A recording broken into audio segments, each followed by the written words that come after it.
Liz Truss will replace Boris Johnson as the UK's Prime Minister on Tuesday after defeating Rishi Sunak in a vote for the Conservative Party leadership. She promises to deliver tax cuts as the country faces a mounting energy crisis.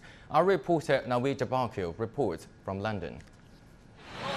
Campaigning is net zero priority. Liz Truss, UK Foreign Secretary for a year and now taking the top job.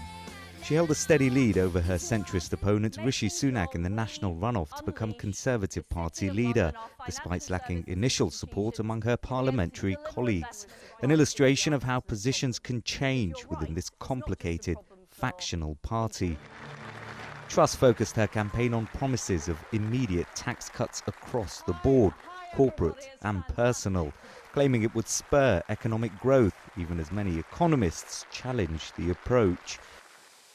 The economy will be the priority, with UK inflation in double figures and the cost of living crisis crippling household budgets. Because one of the issues we are facing is a potential recession, and we know how difficult a recession can be for families up and down the country. Fantastic. Throughout the campaign, Truss gathered support as the established pro-Brexit candidate, channeling what many saw as a style similar to that of the most famous Conservative Prime Minister, Margaret Thatcher. And what we need to do now is deliver, deliver, deliver. But on the global stage, her premiership faces serious challenges. She's vowed to remain Ukraine's #1 backer. Closer to home, a showdown with the EU is looming over Brexit, which she voted against. She's promised a tougher stance on dealing with Brussels over the Northern Ireland Protocol stalemate. Now, I worked hard to get a resolution with the EU on this issue.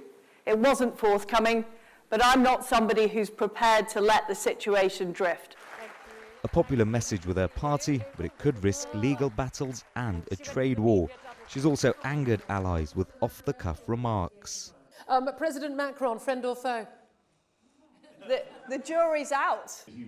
She's also pledged to get tougher with China's government and target firms like TikTok over national security concerns, comments the Chinese embassy has called, quote, irresponsible. This is the third time since 2016 Britain has a new leader. Brexit plagued Theresa May's premiership, while COVID-19 impaired Boris Johnson's. Liz Truss will have to address her own set of profound challenges, diplomatic and economic, if she's to avoid the fate of her predecessors. Nawied Jabarkhyl, CGTN, London.